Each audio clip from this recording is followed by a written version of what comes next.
المشاهدون الأكارم، طبتم وطابت أوقاتكم أينما كنتم بكل خير. من الفضاء الإريتري نحييكم ونقدم لحضراتكم نشرة أخبار هذا المساء، معكم فيها قاسم أحمد، ونسهلها كالعادة بأهم وأبرز العناوين.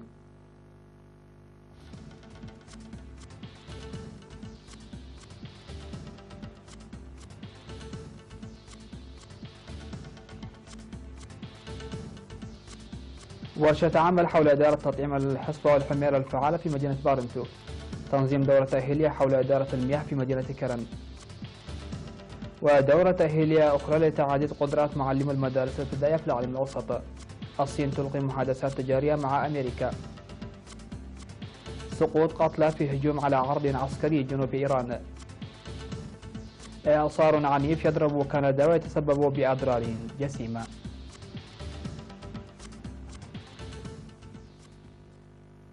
أهلا بكم إلى تفاصيل النشرة. نظمت في 21 من سبتمبر الجاري في مدينة بارنتو ورشة عمل لتعزيز تنسيق كافة الجهات الحكومية من أجل ضمان فعالية حملات التطعيم المزمع إجراؤها في الفترة من 21 وحتى 30 من نوفمبر القادم في كافة مناطق إقليم القشبركة. وألقى مسؤول مكتب وزارة الصحة في الإقليم الدكتور حيالوم كيداني في الورشة التي شارك فيها مسؤولو كافة الجهات الحكومية والاتحادات الوطنية في الإقليم، ألقى كلمة قال فيها أن الهدف من التطعيم هو تقديم خدمات تطعيمية حتى للأطفال البالغ عمرهم 15 عاما والذين لم يتلقوا التطعيم في عمرهم المحدد النظامي، إضافة إلى السيطرة على ظاهرة مرض الحميرة أو الحصبة الألمانية، داعيا إلى تعزيز مساهمة الجهات الحكومية والاتحادات الوطنية لتنفيذه. وبعد أن قدم مسؤول رعاية الأمهات والأطفال في الفرع السيد برهان أبرهة تقريرا بحثيا فيما يتعلق بتطوير برنامج التطعيم، ذكر بأن الهدف هو توسيع تغطية التطعيم وضمان صحة الأطفال والصبيان، موضحا أهمية دور الإدارات والجهات التي لها علاقة مباشرة بالشعب. بدوره أشار مسؤول وحدة التوجيه والمعلومات في الفرع السيد السلطان حقوس إلى أن وعي المجتمع في تنفيذ البرنامج عنصر رئيسي وأساسي، وإلى الاستعدادات المنسقة لإيصال المعلومات الحقيقية واللازمة للشعب، منوها كافة المؤسسات الصحية للاستعداد الجيد خلال الشهرين المقبلين. وناشد المشاركون تجهيز عرض كامل بالنظر إلى جغرافية الإقليم من أجل إنجاح الاستثمار الجاري. نظم قسم الزراعة والأراضي في إقليم عنسبة دورة تأهيلية تمحورت على نظام عرض المياه، وتركزت الدورة التي انتظمت في الفترة من 18 وحتى 20 من سبتمبر الجاري في مدينة كرن في العناية بالمياه وسبل الاستفادة منها، وكذلك إدارتها المالية، إضافة إلى إدارة لجنة المياه وضمان نظافتها بتجميع أفكار ومقترحات مشتركة وخلق أرضية تساعد على تبادل التجارب فيما بينهم. وقدم المدير العام للقسم السيد بهتا تدروس توضيحا حول البنى التحتية للمياه المشيدة حتى الآن وسبل العناية بها ودخلها والاستفادة منها، داعيا الدارسين لتطبيق ما نالوه من المعلومات على أرض الواقع والعمل من أجل تنفيذه ومتابعته ومراقبته جيدا. من جانبه أوضح السيد زرعي ولدة سائم من فرع المياه بإقليم عنسبة الاستفادة والعناية بالمياه وعلاقة المياه والقطاعات المستفيدة منها، وكذلك أوضاع المياه النقية وأهمية المياه الجوفية ومصادرها، إضافة إلى تنفيذ مشاريع المياه والعناصر التي ينبغي اتباعها. وأشار المشاركون بدورهم أنهم اكتسبوا معارف تساعد في العناية والاستفادة من المياه، إضافة إلى تطوير مشاريع المياه بتعزيز دخل المياه، مطالبين إلى تحضير مستندات مرجعية للاستفادة منها في حملات التوعية. وشارك في الدورة التي استمرت 3 أيام رؤساء لجان المياه والسكرتاريات والمحاسبين ومسؤولين النظافة وفنيين.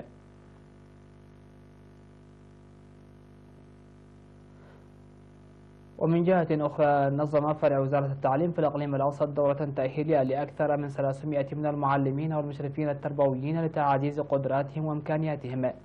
وأوضح مسؤول الأبحاث والخطط والتأهيل بالفرع الأستاذ ماتيوس هتلاب بأن الدورة التي ركزت على سبل التدريس للمعلمين عامة وخاصة المعلمين الذين يدرسون مواد التجرينية والرياضيات والإنجليزي في المدارس الابتدائية. وأشار إلى أن الهدف من الدورة هو لتصحيح القصور والنواقص التي ظهرت في السنوات الماضية في صفي الثالث والخامس، وأن ما يميز هذه الدورة هو مشاركة أعضاء من قسم التعليم العام والمناهج. وأوضح المشرفون على الدورة بأن الدورة تساعد المعلمين على العمل لجعل الطلاب ينجزون أعمالهم بإدراك تام وفهم واسع، إضافة إلى تطوير قدراتهم المهنية. وناشد الدارسون بدورهم للدفع بالدورة التي تأتي في الوقت المناسب والآني. وألقى الأستاذ بلاي حبت جابر مسؤول التعليم في الإقليم الأوسط في ختام الدورة كلمة قال فيها بأنه يتوقع من الدارسين تطبيق المعلومات المكتسبة على أرض الواقع.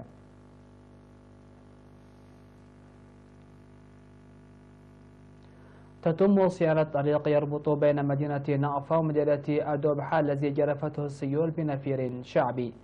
وأوضح مراسل إيرينا بأن المهام تجري بمشاركة سكان مدينة نأفا والموظفين الحكوميين في مدينة نأفا وأعضاء الجيش الشعبي في الأسبوع مرتين.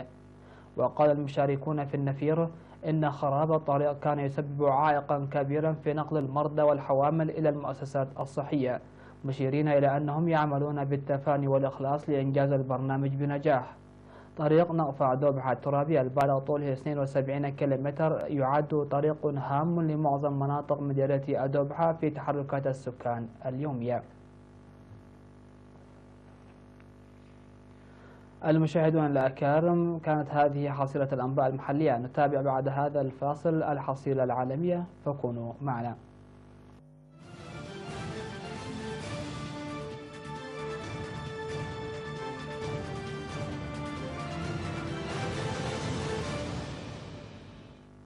أهلا بكم على الأنباء العالمية. قالت مصادر صحفية أن الصين ألغت المحادثات التجارية المقبلة مع الولايات المتحدة ولن ترسل ليو خيه نائب رئيس الوزراء إلى واشنطن هذا الأسبوع. وأضافت الصحيفة أنه كان من المقرر أن يسافر وفد متوسط المستوى إلى واشنطن قبل زيارة ليو، ولكن هذه الزيارة ألغيت الآن.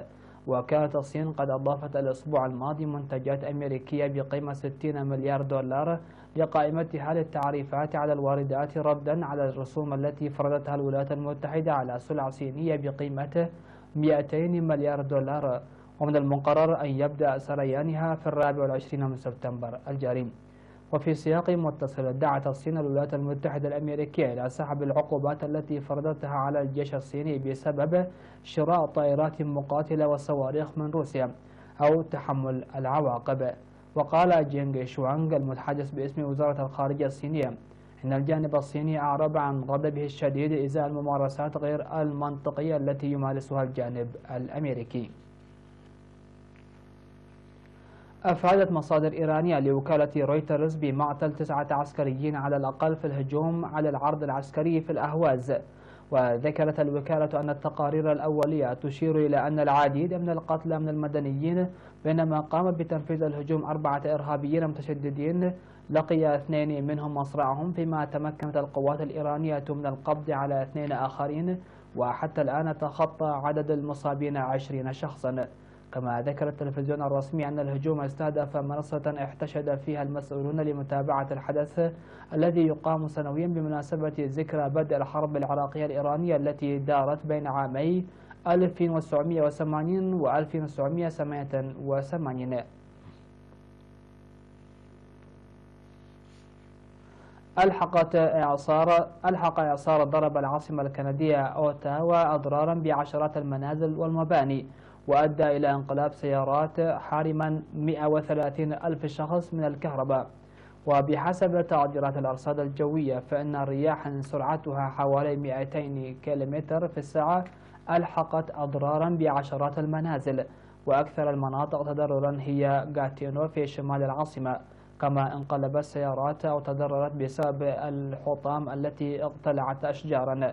ووفقا لشركة الكهرباء هيدرو كيبك كان هناك أكثر من 130 ألف شخص في منطقة أوتاوا بلا كهرباء، ونقلت وسائل إعلام عدة عن مسؤول إدارة الطوارئ في أوتاوا أنتوني دي مونتي أن الزوبعة أسفرت عن سقوط حوالي 30 جريحا، بينهم 5 إصابتهم أكثر خطورة من الآخرين.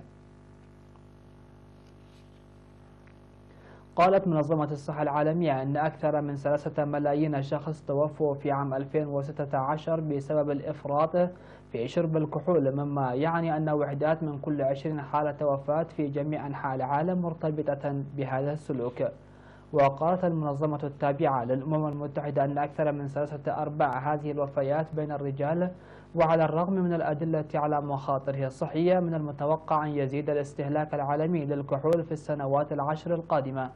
وقالت منظمة الصحة العالمية أن ما يقدر بنحو 237 مليون رجل و46 مليون امرأة على مستوى العالم يشربون الكحول بشكل مفرط أو على نحو ضار. ومن بين كل الوفيات التي تسببت فيها الكحوليات نتجت 28% عن إصابات مثل الحوادث المرورية وإيذاء النفس والعنف.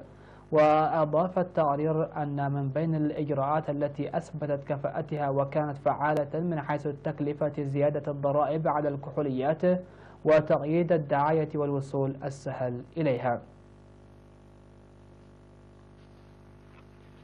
فاصل آخر مشاهدينا الأكارم، ومن ثم نعود لمتابعة النبأ الرياضي، فابقوا معنا.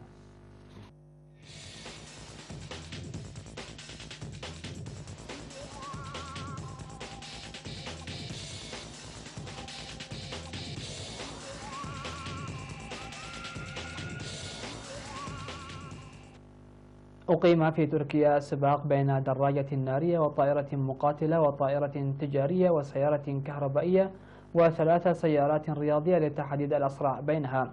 وجرت المنافسة في سباق السرعة أقيم في مطار اسطنبول الجديد في إطار النسخة الأولى من مهرجان تركيا لتكنولوجيا الفضاء، أطلق عليه اسم تكنوفست. لكن من تجاوز خط النهاية أولا كان التركي كنعان صوفوغلو، البطل السابق لبطولة سوبر سبورت الدراجات النارية، الذي تفوق بدراجته على منافسيه بفارق 4 أجزاء من الثانية. يقول صوفوغلو إنه كان يحلم في الماضي بالتسابق ضد طائرة F-16 وسيارة سباقات فورمولا 1، وهو الأمر الذي تحقق على أكبر مدرج في العالم والذي تم بناؤه ضمن مشروع تشييد المطار الجديد.